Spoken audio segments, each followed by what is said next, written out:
name was Sammy. And there was a picture of me on the wall or something. They were all excited. They said, Sammy, who's that? And Sammy says, it's Barack Obama. And they said, well, what does Barack Obama do? And he thought about it for a minute, and Sammy says, he approves this message.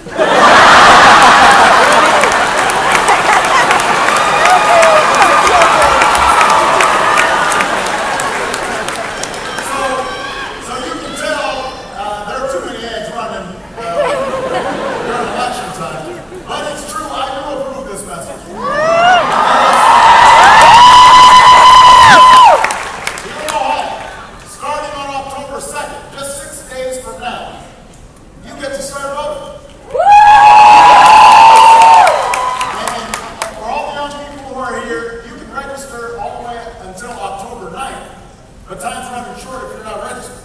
So you've got to register. If you need to know how, go to gottaregister.com. That's not got to, that's gotta.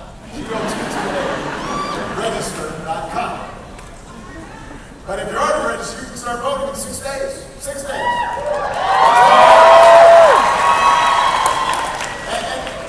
And this is important because you've got a very big choice to make. In fact, those of you who are still standing, feel free to sit down because I'm going to talk for a while. I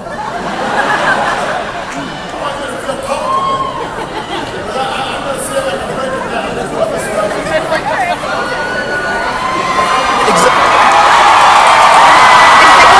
Executive order, yeah.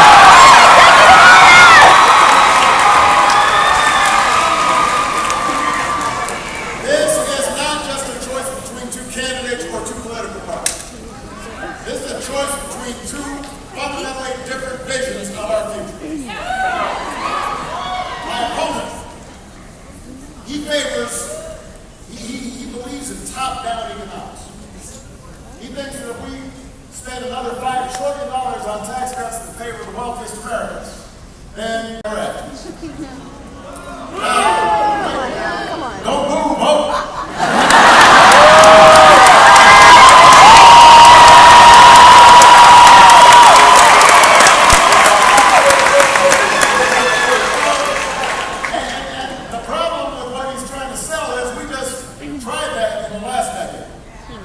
It didn't work then.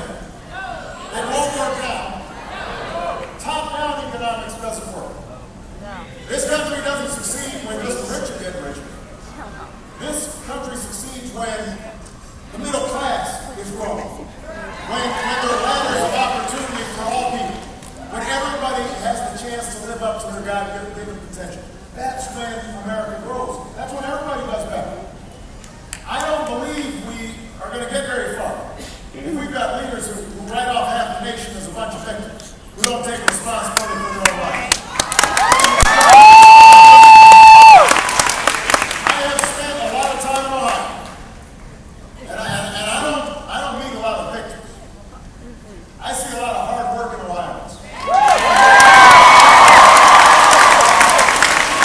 I see students who are trying to work their way through college.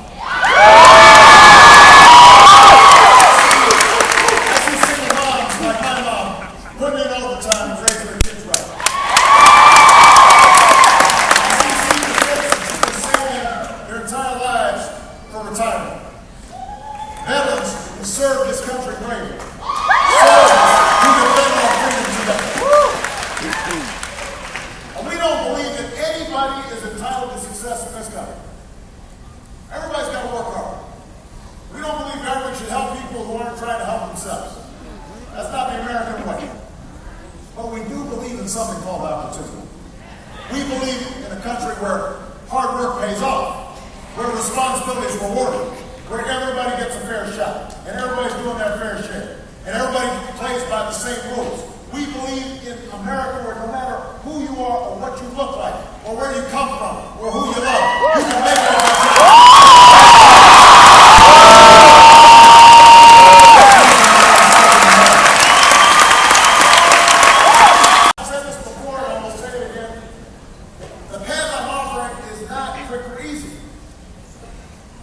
The truth is, we've had problems that have been building up for decades. Jobs being shipped overseas, paychecks shrinking, even when the cost of everything is going up. So for the last 4 years, we've been working to start restoring that basic bargain that says if you work hard, you can get ahead. But we've got a lot more work to do. I love you back.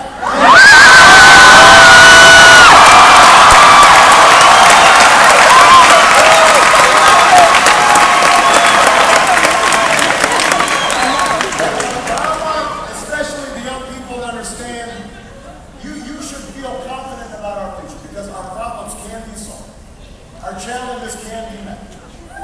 We still got the world's best workers, the best businesses, the best scientists, the best researchers, the best colleges and universities. So, there's not a country on earth that wouldn't trade places with the United States. But we've got more work to do, and the path I'm offering, even though it's harder, it's going to lead to a better place. And in case some of you missed the convention or only watched Michelle and watched me.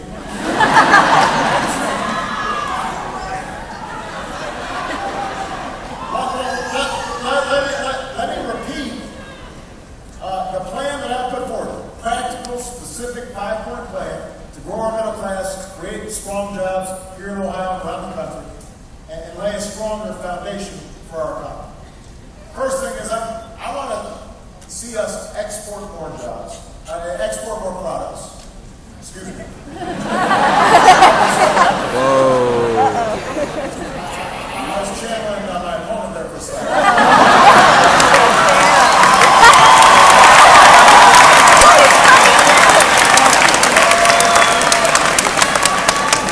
I want to see us export more products and outsource people jobs. My opponent several years ago said, and when he said that, he was talking about 1 in 8 Ohio jobs. Businesses in 82 out of 88 Ohio counties that count on the auto industry. And so we said, no, this may be hard and it may not be popular, but we're going to bet on American work. We're going to bet on American manufacturing. And you know what? Today, the American auto industry has come roaring back. We're doing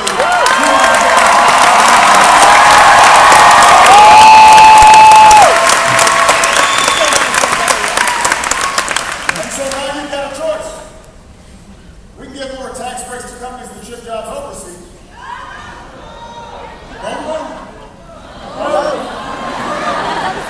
Or we can reward companies that are opening new plants here in Ohio, training new workers here in America, creating new jobs here in America. Because we've been working on it, you believe. My opponent's been spending a lot of time in Ohio lately, and he's been talking tough about China. He says he's going to take the fight to him. He's going to go out to the cheaters, he says. Now, I've got to admit that the message he's delivering now is better than the one that he was delivering all those years he was profiting from investing in companies that were shipping jobs to China. When you hear his newfound outrage, and you see those ads he's running promising to get tough on China, that's sort of like a fox standing up and saying, we need to keep the chicken coops more secure. It's just not very credible. Because that's not where he's been, except during election season. On the other hand, you can look at what we've done. The position of American workers. Make sure they get a fair shot at the global economy. So we've brought more trade cases against China in one term than the previous administration did in 2.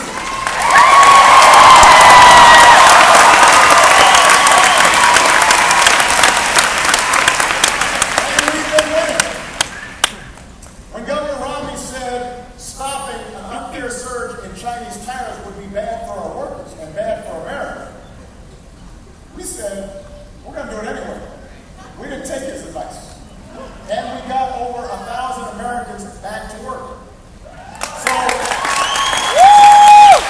you can look at what I've done, and you can look at what he's done, and you'll have a sense of who's going to be fighting for American workers.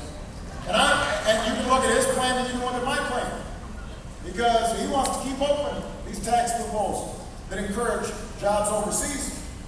I want to make sure that we're providing tax breaks for companies right here in America. I want to help big factories and small businesses double their export. I want more goods staying with Made in America. I want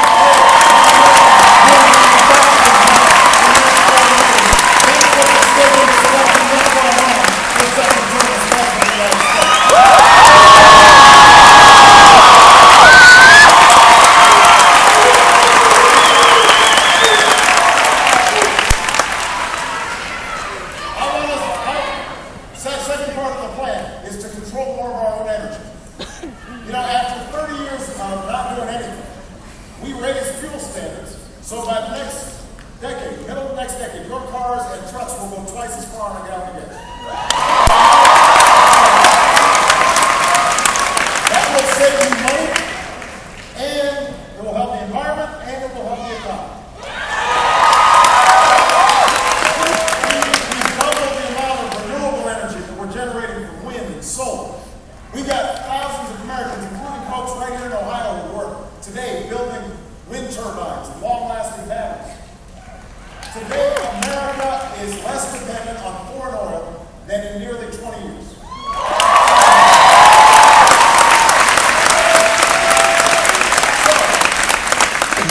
Now you've got a choice. Governor Romney wants to reverse that progress.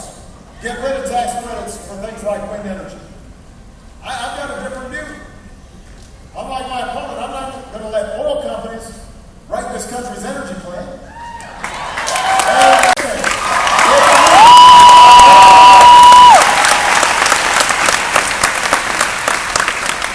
They're making money every time you go to the bank.